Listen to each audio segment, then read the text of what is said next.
La Argentina incorporó a la soja como producto agropecuario y alimentario no hace mucho tiempo. Fue a partir de la década del 90 que de a poco fue extendiéndose, violando incluso fronteras de otros productos y hasta de la ganadería. Pero el año 1996 es una bisagra en esta historia. Fue por esos días que se liberaron al mercado las variedades de productos genéticamente modificados o transgénicos. Su inclusión dentro del mercado argentino tiene una historia impregnada por hechos sospechosos de corrupción y de desconocimiento, ya que su introducción fue autorizada sin debate público, mediante una resolución administrativa de la Secretaría de Agricultura bajo la gestión del secretario del área de gobierno menemista, Felipe Solá, y sin la participación del Congreso Nacional, una serie de mecanismos ilícitos e ilegales. Pero hay más. La incorporación a nuestra realidad agropecuaria y alimentaria se llevó a cabo sin ningún ensayo sobre los efectos que pueden ocasionar estos productos. Pero, ¿de qué hablamos cuando nos referimos a productos genéticamente modificados? En este caso se trata de semillas generadas en un laboratorio que son resistentes a herbicidas, a venenos que fumigan no solo la planta, sino todo lo que existe a su alrededor. De esta manera matan otras plantas e insectos, afectan la tierra, las napas, los cursos de agua y enferman a trabajadores, pobladores y consumidores. El negocio se encuentra en que este tipo de cultivo requiere muy poca atención, menos mano de obra y genera gran respuesta económica en menos tiempo. Así, en menos de 30 años, la soja pasó a ser un producto clave y la Argentina un lugar estratégico para Monsanto y otras multinacionales. El campo argentino cambió. Se creó un tipo de agricultura sin agricultores y quienes tienen en sus manos y en su esfera la producción genéticamente modificada son unas pocas empresas que además han monopolizado la industria agropecuaria. Más allá del negocio que puede ser para muchos, este tipo de cultivo ha generado diferentes controversias sobre las consecuencias que ocasiona. Se puede mencionar la deforestación masiva, que impacta directamente en el cambio climático y en las inundaciones que regularmente sufren nuestras poblaciones. La contaminación del agua que sirve para riego y consumo humano, la expulsión de trabajadores rurales y la concentración de la tierra en pocas manos. La afectación en la salud también es una de las consecuencias. A poco tiempo de instalarse el cultivo transgénico y aplicarse las fumigaciones, empezaron a verse una serie de enfermedades en las localidades aledañas. Trabajadores del campo, habitantes de pueblos rurales, docentes de escuelas y alumnos comenzaban a sufrir patologías raras para esa localidad. El aumento en las poblaciones de enfermedades como el cáncer, la leucemia, abortos, malformaciones, enfermedades de la piel y respiratorias comenzaban a ser una constante en localidades que lo único que tenían en común era que su superficie era fumigada. En este contexto, el 26 de septiembre de 2006 nace una campaña que hará historia. Nace Paren de fumigarnos.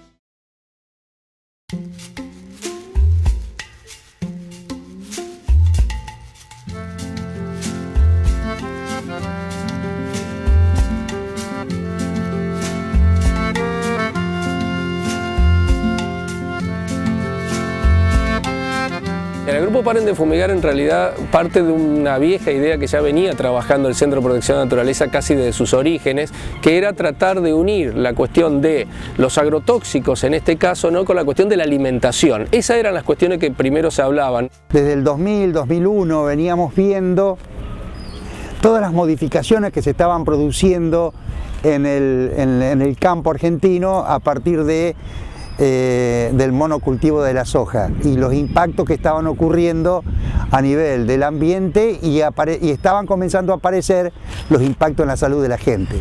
Teníamos destrucción de hábitats naturales, deforestación, teníamos utilización de agrotóxicos y también cambios en la dieta alimentaria de la gente. Entonces todo esto, digamos, se une prácticamente. Recordemos que en el año 96, que es cuando empieza la soja transgénica, nosotros ya comenzamos a hablar del tema alimentación en el 2001, cuando estaba el plan Soja para Todos, donde a la gente que no tenía que comer se le daba soja, pero resulta que era tal como venía del campo, o sea, con agrotóxicos y demás. Y bueno, desde ahí empezamos nosotros ya a ver de que algo raro estaba sucediendo, más todos los indicios que teníamos de lo que pasaba a nivel ambiental. Estábamos necesitando más información, porque hay que ubicarse que en el 2004, 2005, 2006, el modelo de la soja fue muy exitoso en este país, fue cuando se consolidó y económicamente fue muy positivo para mucha gente en el campo.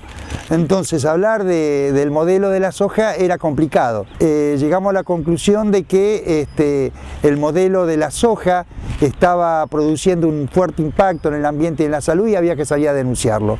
Y por eso surge la campaña Paren de Fumigarnos, acompañados por los compañeros del Grupo de Reflexión Rural de Provincia de Buenos Aires y el Grupo de Madres del barrio Ituzaingó, que ellos habían sufrido muy fuertemente el impacto de las fumigaciones en los vecinos del pueblo. Así que bueno, coordinamos y el 27 de septiembre en ATE, Santa Fe, se lanzó la campaña. Y realmente hubo una muy buena convocatoria de por lo menos unas 30 personas que asistieron ese día, que aparte era el Día Nacional de la Conciencia Ambiental. Nosotros elegimos justo ese día, ¿no?, como para poder arrancar, y realmente nos llamó mucho la atención que se acercaran no solamente instituciones, sino que también hubo algún que otro concejal, creo algún diputado así medio interesado, ¿no? La iniciativa, motorizada principalmente por el Centro de Protección a la Naturaleza, el Grupo de Reflexión Rural y las Madres de Ituzaingó, se concreta en 2006, en la campaña Paren de Fumigar. La campaña Paren de Fumigar no tiene la metodología de trabajo de realizar 3 plenarios anuales, marzo, julio, agosto, y para fin de año para evaluar.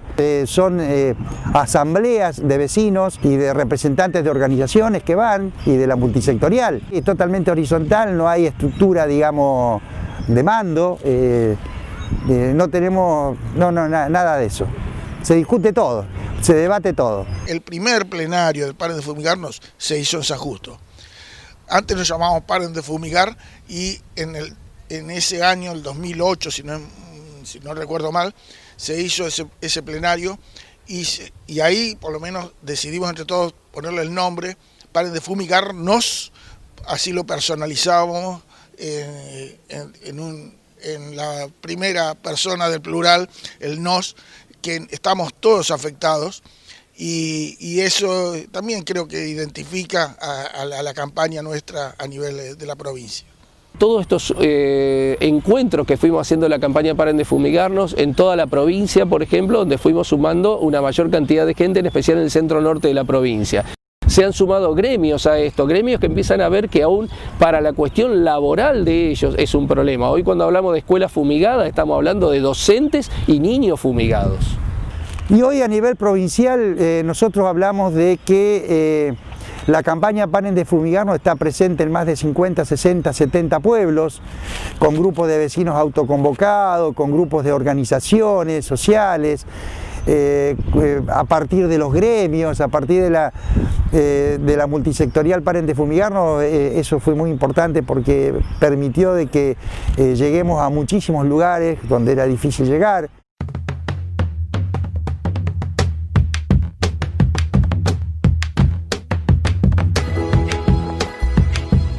Desde 2006, nuevas historias y nuevas voluntades se irán sumando a la campaña.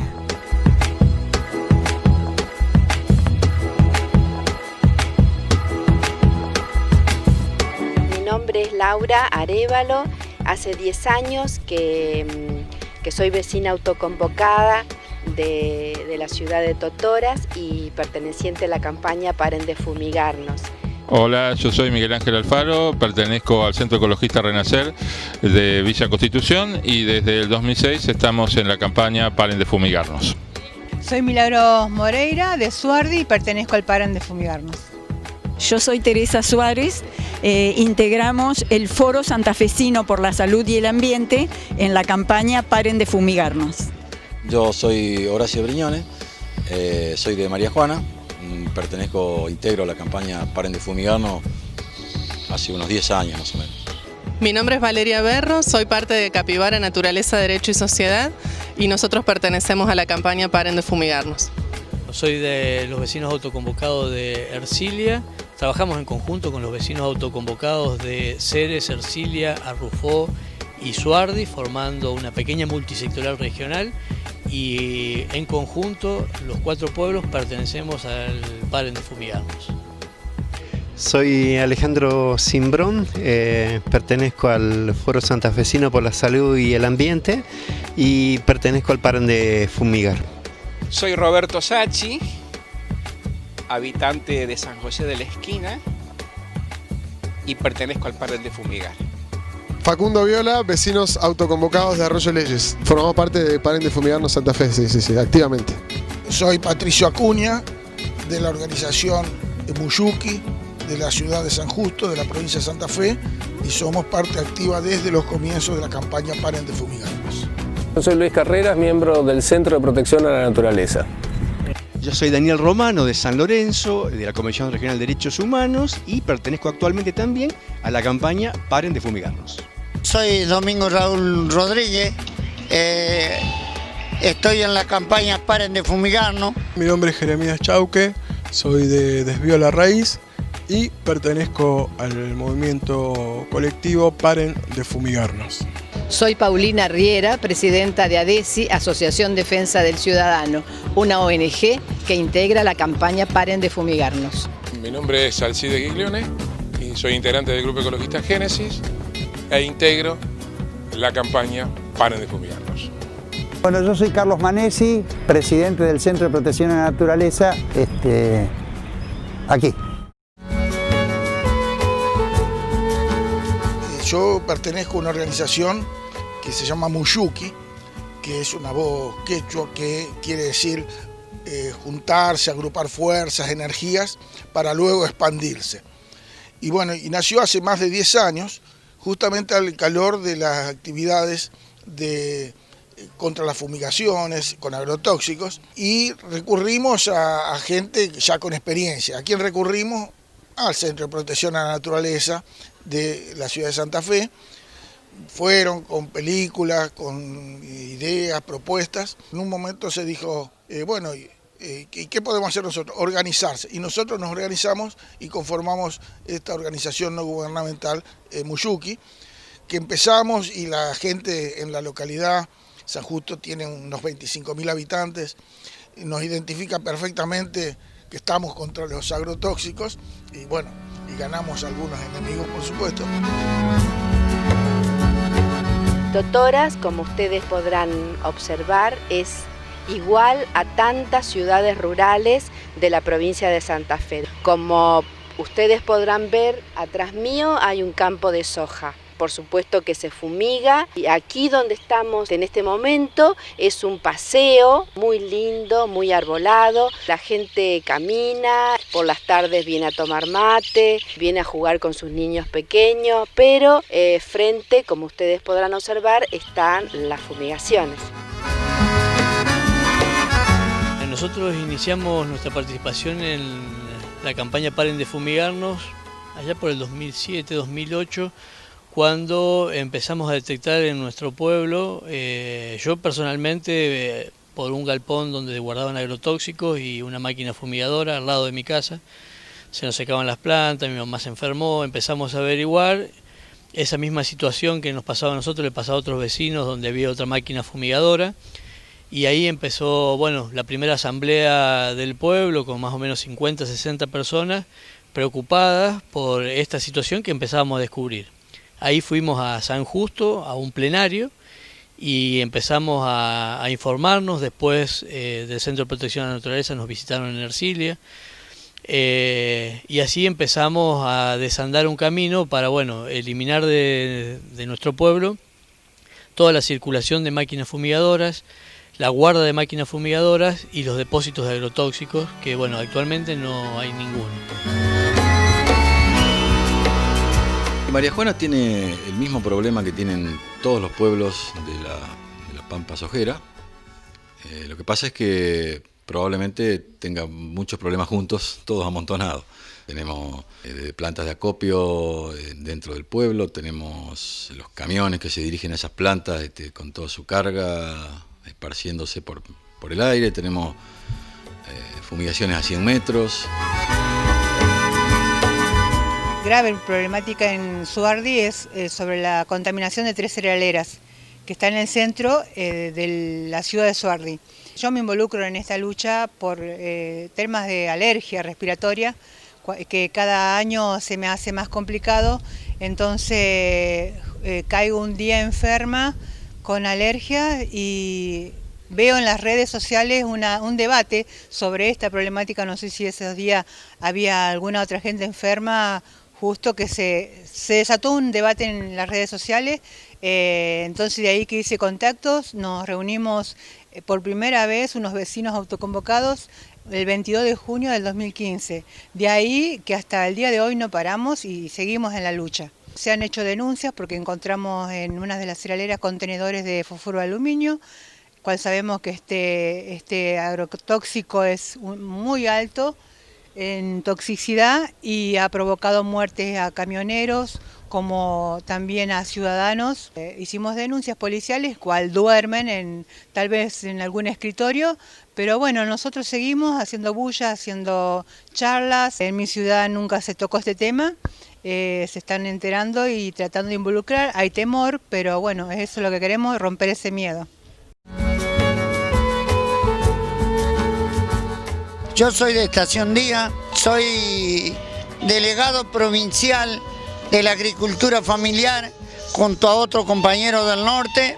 Yo vivo a la orilla del pueblo, en el lateral, son pueblos pequeños de 2000 habitantes, donde alrededor de los 4 silos que hay en el pueblo y se han muerto cantidades de gente. En el año 2005, en el barrio Díaz Vélez de San Lorenzo, en calle Mosconi, estaban los silos de Laca que están, y por las calles de la ciudad pasaban 2.000 camiones diarios, 2.000 camiones con 30 toneladas diarias, aparte los de combustible, porque había también, al lado de esos silos, había las plantas de la ex YPF, ¿no? Entonces, un día una chica estaba amamantando, un camión pega en un auto, el auto pega al lado de la chica amamantando, y hay una pueblada, y nos sumamos y comenzamos un proceso asambleario, que le dio vida a la Asamblea por la Vida de los vecinos, y a reclamar la reubicación de los silos, o por lo menos un horario de camiones que no fuera a las 24 horas, que fueran 12 horas. En esas medidas que hicimos, que hubo cortes, los camiones ojeros en la temporada más fuerte, ¿no? Eso llevó a represión, a que nos judicialicen. En ese momento la intendenta estuvo presente, vinieron 2 patotas, nos golpearon, y fuimos sacados de la calle de manera violenta, con una liberación de la zona de la policía. E incluso, en ese proceso que fue un tiempo, los vecinos fuimos judicializados con varias causas, yo tenía 11, otros 17. Finalmente se llegó a un acuerdo y se hicieron 12 horas de paso de camiones. Y las causas de la mayoría fueron pasadas a falta, no fueron llevadas al terreno penal.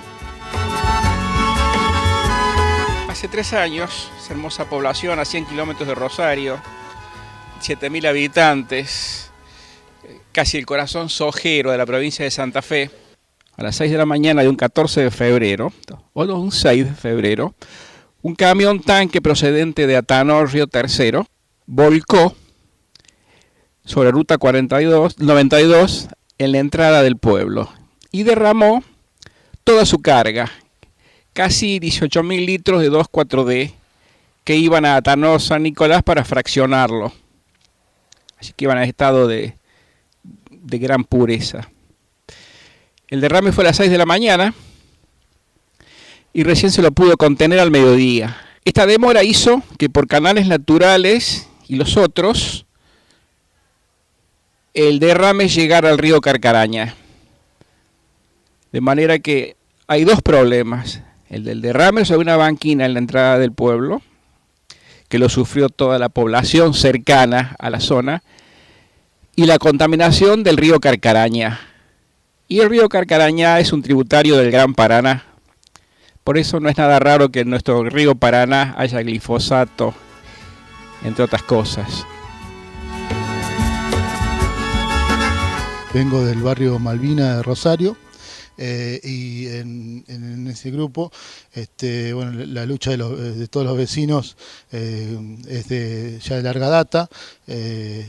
Hay mucha gente que empezó al principio de 90, luego se cansó y retomaron otros grupos en el año 95-96, en el cual empezaron a unirse con muchos problemas, pero empezaron a presionar porque en Rosario todo el barrio Malvina y extendido en gran parte de la costa había 8 cerealeras puertos. En este complejo había una entrada y salida por una calle de todos los camiones y pasaba por todo el barrio, contaminándolo y enfermándolo. El doctor Smith, que es un odontólogo, empezó a observar que los vecinos le comentaban este tipo de patologías, pero no se sabía por qué, hasta que bueno, empiezan a consultar y encuentran a científicos como Norberto Guilabot, un biólogo genetista, empezó a informarle y a ver qué podía hacer. Bueno, llegaron a la conclusión de que la problemática podría ser la polución de la cerealera, porque inclusive había también mucho cereal en la calle, problemas de ratas, en fin, era complejo el barrio. Empezaron a hacer los monitoreos principalmente, primero fueron los monitoreos de aire, para ver la polución, encontraron plaguicidas en el aire, luego se hicieron análisis de sangre, encontraron los mismos plaguicidas que estaban en el aire. La realidad que nosotros teníamos es de chicos enfermos que veníamos viendo, malformaciones, no solamente en Zavalla, sino en otros pueblos de la zona. Y bueno, trabajábamos en eso, en la difusión de los temas, hemos convocado a médicos incluso para difundir toda esta temática, ¿no? El vecino autoconvocado nace progresivamente mediante se va dando la necesidad de organizarnos como vecinos para erradicar las fumigaciones ilegales acá con agrotóxicos en Arroyo Leyes. Y esto se da a principios del año 2016 más o menos. O sea, llevamos 1 año y medio de trabajo aproximadamente. El disparador es, primero hicimos una serie de reuniones como para poder informarnos acerca de la situación, los peligros, y hicimos una reunión donde vinieron representantes de Paren de Fumigarnos, Carlos Manesi, Victoria Dunda, Jeremías Chauque y alguien más de la Universidad de Rosario, y tuvimos una reunión aquí y le llamamos el primer encuentro de agrotóxicos, y bueno, a partir de ahí nos empezamos a convocar. Nos preocupa los problemas que trae el modelo productivo vigente de monoproducción, de soja fundamentalmente, que lleva implícito el uso indiscriminado de agroquímicos que contaminan tanto el aire como el agua. Esta contaminación está caracterizada como probablemente cancerígena por la OMS hace 1 año o 2 años. Pero no solamente nos preocupa el problema de la contaminación por los agroquímicos, sino que además el problema de la forma de producción de alimentos incide también en los tipos de alimentos que consumimos continuamente, ya que la gran mayoría de los alimentos contienen lecitina de soja, por ejemplo, o maíz transgénico que está también contaminado con los agroquímicos.